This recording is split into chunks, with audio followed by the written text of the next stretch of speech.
Oi, pessoal, bem-vindos a mais uma conversa aqui no nosso espaço. Hoje o tema é, olha, a gastronomia mexicana. É algo que todo mundo conhece, né? Mas a história por trás vai muito, muito além do que a gente imagina. Tem umas raízes lá atrás, sabe? Como os povos antigos, onde a comida e o sagrado andavam juntos. É uma viagem incrível mesmo. A gente pegou um material, umas anotações aqui, que ajudam a ir além daquela imagem mais superficial, né? Para entender a base pré-hispânica dessa cozinha toda. Os ingredientes deles, as técnicas, a visão de mundo que eles tinham sobre a alimentação antes dos espanhóis chegarem. Exato. E a nossa ideia aqui, olhando esse material, é sacar não só essa origem, mas também, tipo, como é que foi essa mistura toda, né? Quando os espanhóis chegaram, como isso mudou a comida, criou essa fusão que resultou nos pratos que a gente, bom, que a gente adora hoje. Então vamos começar por aí. Essa coisa da comida com o divino no México Antigo não era só comer para viver, né? De jeito nenhum. Para povos como os astecas, os maias, a alimentação era central na forma deles verem o mundo, sabe? Tinham deuses importantes ligados diretamente ao sustento. A Xicomécotl, por exemplo, deusa do milho, dos mantimentos. Essencial, né? Ou Tlaloc, o deus da chuva. Imagina a agricultura sem chuva, impossível. A fertilidade da terra era divina. E essa coisa de depender da natureza, dos ciclos, isso mudava a visão deles sobre a vida e a morte, certo? O material fala de uma ideia, achei interessante, um culto da vida através da morte.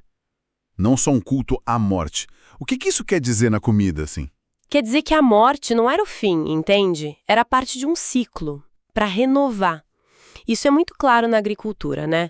A planta morre, dá a semente. A terra descansa, se renova. Essa ideia de ciclo aparecia nos rituais, nas oferendas, e tinham deuses ligados à transformação também, como o Ehueteotl, Xiuhtecuhtli, o deus do fogo, que é, bom, essencial para cozinhar, e até Xochipilli, o príncipe das flores. Porque, olha só, as flores também entravam na comida, Flores. como ingrediente. Uau! Isso já mostra uma relação bem diferente com a natureza, bem criativa. E além das flores e daquela base que a gente conhece, milho, feijão, abóbora, o que mais tinha ali, segundo o material, que formava a dieta deles? Ah, era muita coisa. Uma variedade enorme de chiles, né? Tomates, cacau, abacate, amaranto.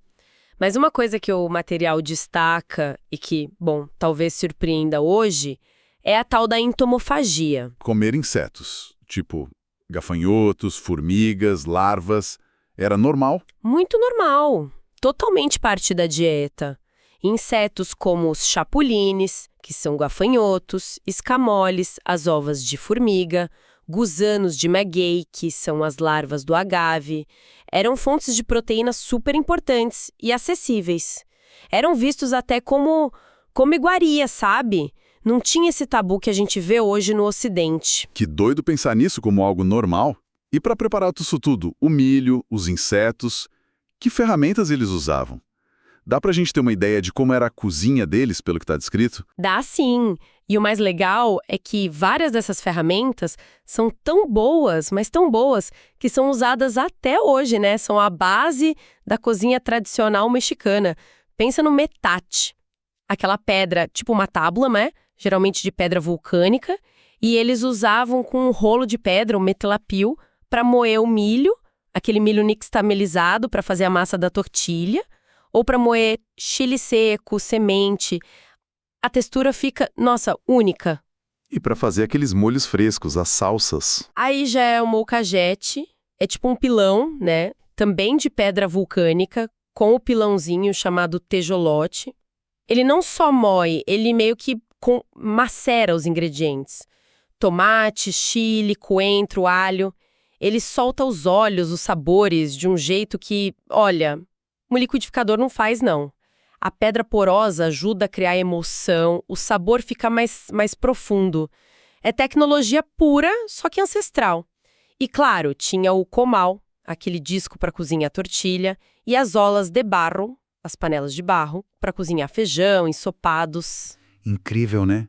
Como essas ferramentas manuais acabaram definindo o sabor, a textura da comida. E para beber? A gente falou do agave, da deusa Mayahuel.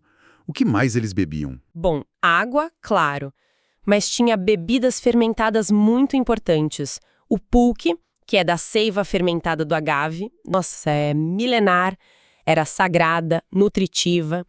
Tinha o tepache, que geralmente é da casca do abacaxi fermentada, mais docinho, menos álcool. E os atoles, né? Que são bebidas quentes, mais grossinhas, feitas com massa de milho dissolvida em água. Podia ser simples, ou com fruta, cacau, até chile. Era quase uma refeição líquida. Bem coisa que conforta, sabe? Entendi. Ingredientes, ferramentas, bebidas. Mas a parte prática, como eles cozinhavam isso tudo sem fogão, sem forno moderno? Qual era a mágica ali na cozinha, na fogueira? Eles dominavam o fogo e o calor de um jeito muito esperto. Cozinhar direto na brasa ou assado perto do fogo era comum. Mas tem duas técnicas que o material descreve que são bem interessantes. Uma é o tatemado. Tatemado. Queimar. De propósito? Não parece meio estranho? Parece, né? Mas é um queimado controlado, assim. Eles pegavam o chile, o tomate, a cebola e colocavam direto na brasa ou num comal bem quente, sabe? Para tostar mesmo. Isso ajuda a tirar a pele do chile, mas o principal é que intensifica o sabor, carameliza os açúcares, dá uma complexidade, um defumado, essencial para muitas salsas, muitos moles. Ah, faz sentido, pensando no sabor final. E qual era a outra técnica? O forno de terra, conhecido como pibe em alguns lugares, lá na área maia principalmente, eles cavavam um buraco, colocavam pedras, esquentavam essas pedras com lenha até ficarem muito quentes. Aí botavam a comida tipo carne marinada, enrolada em folha de bananeira em cima das pedras, cobriam com mais folha, com terra e deixava cozinhar devagarinho, só com o calor e o vapor. O resultado é, nossa, uma carne super macia, com gosto de terra, defumado, incomparável. Uau, isso devia dar um trabalho, mas o resultado, imagino que espetacular. Que riqueza, né, de sabores, de técnicas já existiam. Mas aí, bom, aí chega 1519, espanhóis na área. Como é que foi esse encontro, esse choque de mundos na comida mexicana? Foi o grande divisor de águas, né? Sem dúvida. O material fala do começo de uma miscigenação, uma mistura cultural e gastronômica muito profunda. E é importante entender que não foi só uma coisa substituindo a outra, não. Foi uma fusão complexa, às vezes tensa, mas muito criativa. Os espanhóis trouxeram coisas que não existiam aqui.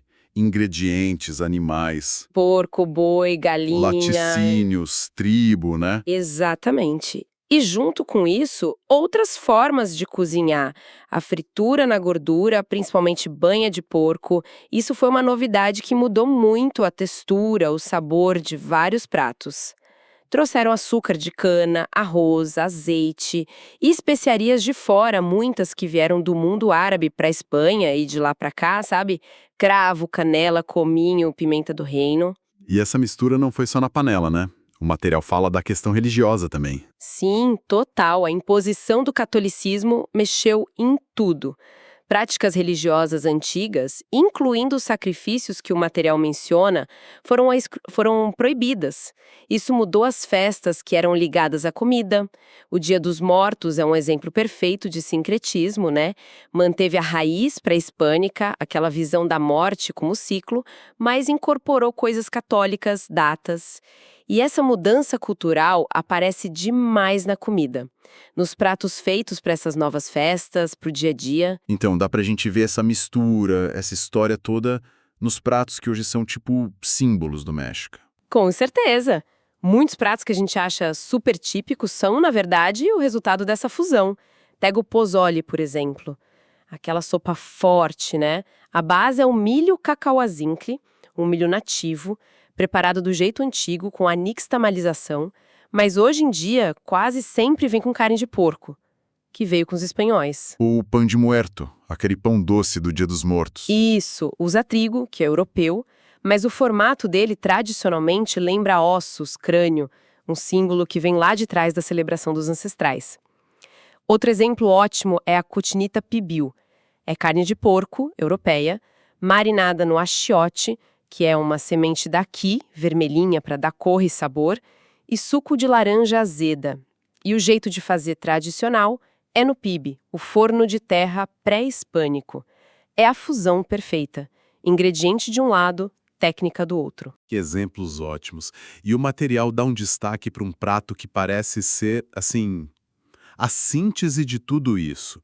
Quase uma pintura barroca de comer, os chiles em nogada. Ah, sim. Os chiles em nogada são um espetáculo. E eles contam essa história direitinho. Vamos ver as partes dele, como o material descreve. A base é o chile poblano, aquele chile verde escuro grandão, nativo daqui. Ele geralmente é levemente tostado, lembra do patemado, e aí é recheado. E o recheio já é uma mistura doida por si só, né? Totalmente. É um picadilho, um refogado meio doce, meio salgado. Leva a carne moída de boi e de porco europeias, misturada com um monte de fruta picada. O material cita maçã, pera, pêssego, muitas frutas que vieram de fora. Às vezes fruta seca, tipo passa, amêndoa, pinhão. Pode ter também o acitron, que é um doce de cacto daqui, da bisnaga, mas hoje está mais raro por causa do cacto que está ameaçado. E tudo isso cozido com tomate, cebola, alho. Uma mistura de mundos mesmo. E por cima, aquele molho branco lindo. A nogada é um molho cremoso feito com noz de Castilha, que é uma noz europeia, não é daqui, moída com queijo fresco, creme de leite, laticínios, né, europeus, às vezes um pouquinho de vinho xerez espanhol, cobre o Chile todo. E para terminar, o toque final que lembra a bandeira, né? Exatamente. Para finalizar, eles jogam grãos de romã por cima. Romã veio do Oriente Médio, com os espanhóis que dá o vermelho, e folhinha de salsa, salsinha mesmo, que também veio de fora para dar o verde. Verde do Chile, branco da nogada, vermelho da romã, as cores da bandeira mexicana. É um prato de festa, né? Ligado à independência do México. É uma celebração clara dessa mistura toda. Que aula!